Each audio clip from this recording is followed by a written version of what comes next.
കോൺഗ്രസ് ഭരണസമിതിയുടെ നേതൃത്വത്തിൽ ക്രമക്കേട് നടന്ന തൃശൂർ ഇരിങ്ങാലക്കുട ടൗൺ കോർപ്പറേറ്റീവ് ബാങ്കിലെ നിക്ഷേപകർ പ്രതിസന്ധിയിൽ. ബാങ്കിൽ ക്രമക്കേട് നടന്നതോടെ RBI ഏർപ്പെടുത്തിയ നിയന്ത്രണങ്ങൾ മൂലം നിക്ഷേപകർക്ക് പണം പിൻവലിക്കാൻ സാധിക്കുന്നില്ല. മാസങ്ങളായി പണം പിൻവലിക്കാൻ കഴിയാത്ത സാഹചര്യത്തിൽ നിക്ഷേപകർ ബാങ്കിന് മുന്നിൽ പ്രതിഷേധിക്കുകയാണ്. സാധാരണക്കാരായ ആളുകളാണ് കൂടുതലായും ബാങ്കിൽ ഇടപാട് നടത്തിയിരുന്നത്. വിദ്യാഭ്യാസം, വിവാഹം, ചികിത്സ, വീട് നിർമ്മാണം തുടങ്ങിയ ആവശ്യങ്ങൾക്ക് പണം കണ്ടെത്താൻ നിക്ഷേപകർ ഇപ്പോൾ പ്രതിസന്ധി നേരിടുകയാണ്. ഞങ്ങൾക്ക് 10 ലക്ഷം 5 ലക്ഷം ഞങ്ങൾക്ക് കിട്ടിയിട്ടുള്ള 5 ലക്ഷം ഞങ്ങൾക്ക് കിട്ടാണ്ട്. എന്റെ മോള് വയ്യായിട്ട് മാനസിക രോഗിയാ. എന്റെ ഭർത്താവ് 9 കൊല്ലം മരിച്ചിട്ട് ഞങ്ങൾക്ക് കാശിലെ മുതലിലോ ഒന്നില്ലാണ്ട് ഞങ്ങളിന്ന് ലോകം തെന്നിട്ട് കറ്റുപിടിച്ച് ഞാൻ ജീവിച്ചു നടക്കുന്നത്.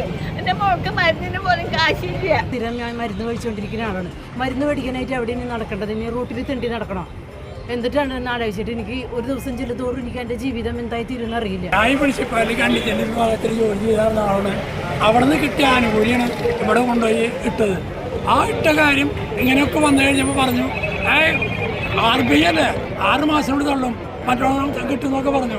പക്ഷെ ഇപ്പൊ കിട്ടണല്ലേ. നിക്ഷേപങ്ങൾ സ്വീകരിക്കുന്നതിനും പിൻവലിക്കുന്നതിനുമാണ് RBI നിയന്ത്രണം ഏർപ്പെടുത്തിയത്. ജൂലൈ 30 വരെ ഈ നിയന്ത്രണം വീണ്ടും നീട്ടി.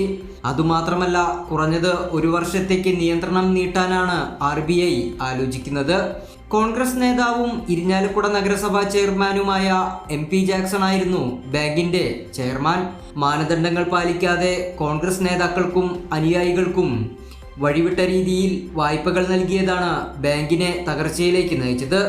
എത്രയും പെട്ടെന്ന് ബാങ്കിലെ പ്രശ്നങ്ങൾ തീർത്ത് പണം പിൻവലിക്കാനുള്ള നടപടികൾ ഉണ്ടാക്കണമെന്നാണ് നിക്ഷേപകരുടെ ആവശ്യം. ബാങ്കിലെ സാമ്പത്തിക ക്രമക്കേടിനെ തുടർന്ന് ഏതാണ്ട് 400 കോടിയോളം രൂപയുടെ നഷ്ടം സംഭവിച്ചിട്ടുണ്ടായിരുന്നു. കൈരളി ന്യൂസ്, തൃശൂർ.